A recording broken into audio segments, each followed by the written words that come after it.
But it's a great season. October, Halloween. We've got a line of merch. I mean, is this the nicest thing you've ever seen? Oh, by far. Yeah, top tier. I have never seen clothing like this in my life. Mm-mm. I'm not kidding. This isn't a joke. I've never seen clothing like this in my life. To me, it's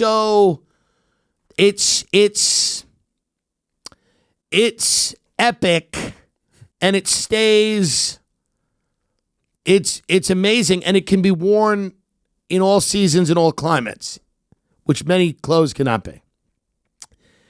It is not a particular style. It's timeless. And it has a feeling. No, yes. Yeah, it is. I'm imagining someone 100 years from now wearing it. No, it actually would work. Yeah, it actually will work. And people will wear it 100 years from now, and they'll speak of these days. And people will go, what was it like then? And they'll go, it was a real knife fight out there. Or so we were told. But it's really beautiful merch. And we are, going to be introducing this very shortly. And we're hoping that people enjoy it as much as we do, because you worked very hard. Now, you emailed the designer. I did. A few times. So to me, I don't want to understate his role in the operation and what we do. So many people dismiss you because they just look at what you do and go, what? But really the reality of it is that behind the scenes, you're doing so much. And one of the things you've done is send a 3 or 4 sentence email to the designer of this merch. With the vision for the merch that we both kind of came up with, right? I think so. Right? You had one, I had one. Right. And it's important to me that you buy the merch. It really is. It is. It is important that all of you listening buy the merch. And I don't want to hear nothing. Inflation's going down. The price of gas is going down. I don't want to hear nothing. I don't want to hear that your kid is sick. Your mother-in-law fell.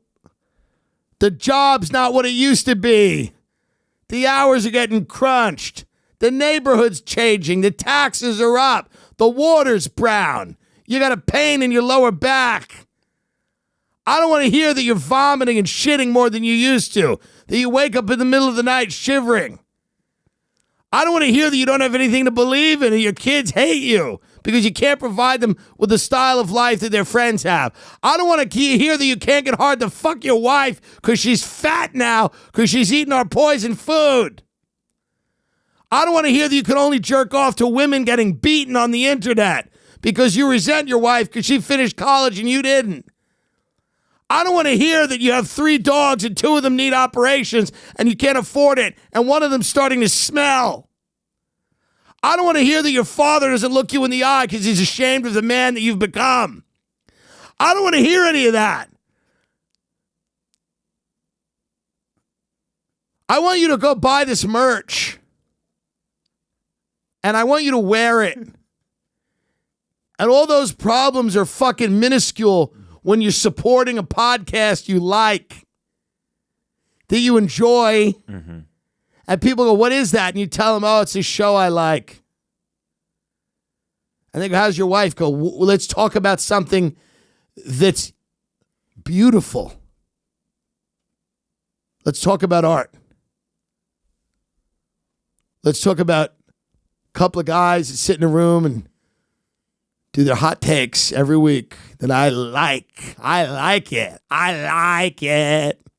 It's my time. I sit in my car and I get high and I listen to it and I drink. And that bitch knows it's my time. She doesn't come out to see me. And if she did, man, I picture it. I picture her coming out on that front porch. I picture her going, stop listening to that fat fuck and raise your kids. And I said, I'll reverse right into that fat bitch.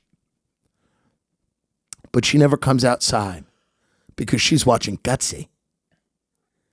She's watching Hillary Clinton talk to a reverend about her very tough decision to stay married. And she's drinking wine in our back room, and she can't even hear me. And I'm out there tinkering in the garage, fixing it, finding it out. And the kids, they run by and I go, "What are you doing?" And they go, "Yeah, oh man." And they pay me no mind. And they pay me no mind. And that's okay. That's okay, because I got a podcast that I like. I got a podcast that I enjoy. I got two boys who talk the shit I like.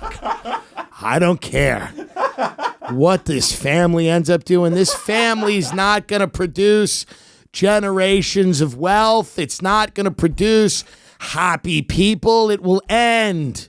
My kids may not have kids, and if they have kids, I worry even more about it. This will end. It will end in juvenile hall. It will end in small claims court. It will end in family court. It will end with addicts with 4 days of sobriety scraping the skin off their arms, trying not to fucking go to the 7-Eleven parking lot and buy another blue to just get them back to even. It'll end in a suburb of Schenectady, New York. It'll end in Schoharie County. It'll end in Albany in the back of a catering hall. It'll end bad. It'll end at a funeral we can't afford. It'll end going into the ground with a couple of bar buddies standing around checking their watches. It ends bad, but fuck it. I got a podcast today with a couple of boys that I like, and they're talking about Hillary Clinton on the internet. And don't kid yourself, that means something to me, because my family hates me and I have no money and I wish I was dead every minute of every day. But today I got a podcast to listen to, and they just said there's merch. They actually just said there's gonna be merch. They said and my wife's gonna fight about it because we have an emergency only account. Like the last time we used it is when my son was accused of rape. He didn't do it. He was dating a woman and she was taking liberties with the truth. And he was accused of rape and we had to bail him out. This is before the no bail law. But before the no bail law, we had to bail my son out, who was accused of rape by his on-again, off-again girlfriend, who said he came over the house and had his way with her. And he assured us that he had not done that, but we had to bail him out. And we used the emergency fund.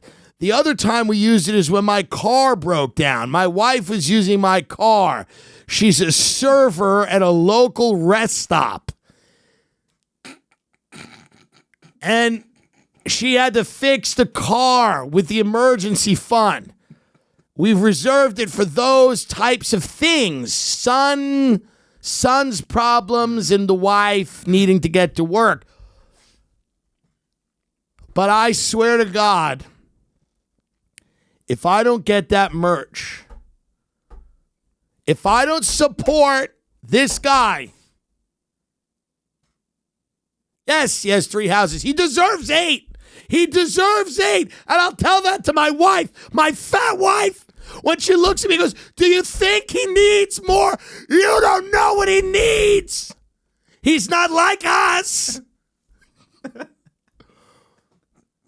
He's not like us. He was raised in a different time, in a different place. And this whore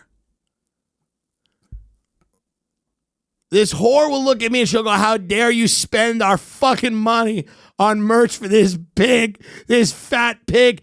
And I'll say to her, "You know what? That's it. This ain't working." And she's going to go, "We don't have enough money for a divorce." I'm going to go, "I'm not talking about a divorce. This ain't working anymore. None of it. The air, the water, the soil. I feel like I'm on an alien fucking planet." So I'm going to take my Tim Dillon Show hoodie and I'm going to put it on. And I'm going to go out and I'm going to listen to Freebird in my truck one more time. And then I'm going to blow my brains out and drench that hoodie in blood. And I'm going to have you and the kids find me, you ungrateful, grating, and horrible shrew. I'm going to have you and the kids find me. And the next day, like clockwork, they slept through the gunshot because they were all fucked up on their sleeping pills and their booze. But they walked outside. They didn't hear the old man. They didn't hear him tinkering in the garage. They didn't hear him. They didn't smell the morning cigarette. They just went up to the car and they saw the blood splattered all over the front seat. The old man was dead. But he was in his favorite merch. He was in the merch of his favorite podcast. And they buried him in it. And they fought with the Undertaker because you're not going to bury him in a bloody hoodie. You go, yes, we are. Bury him in that bloody hoodie. So my hope is that no matter where you are in your life, you buy this merchandise because it is important and it is beautiful. We put the time in. Ben emailed the designer. I was on the email as well. I don't really check the emails, but I'm on it as well. Even if you're going to kill yourself in front of your family, as I imagine many of you, I imagine 30% of the people who listen to the show are going to do exactly that. Probably before New Year's, quite frankly. I just hope that you do it in the Tim Dillon Show merchandise because it is beautiful. Because here's one thing. It's gutsy.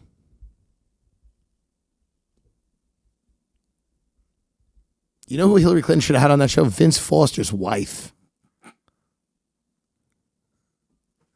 I don't know if he was married. He probably was. We want to thank our friends at Gas Digital Studios. We want to thank, what's your name, the producer? Francis, right? Francis. Yes. We want to thank Francis. We want to thank all the moms and dads out there and all the families that are listening to this on their way to Freedom Fest. All the families out there in this great nation. You know, I'm humbled and inspired every day when I hear about the stories of the Medicare fraud and people that are taking advantage of others and people that are faking their own deaths. I'm so happy about it. I say to myself, you know, it's fucking, we're still fighting. We're still kicking. Mm-hmm. We're still kicking. And that's beautiful. But I think I've done a decent job selling the merch.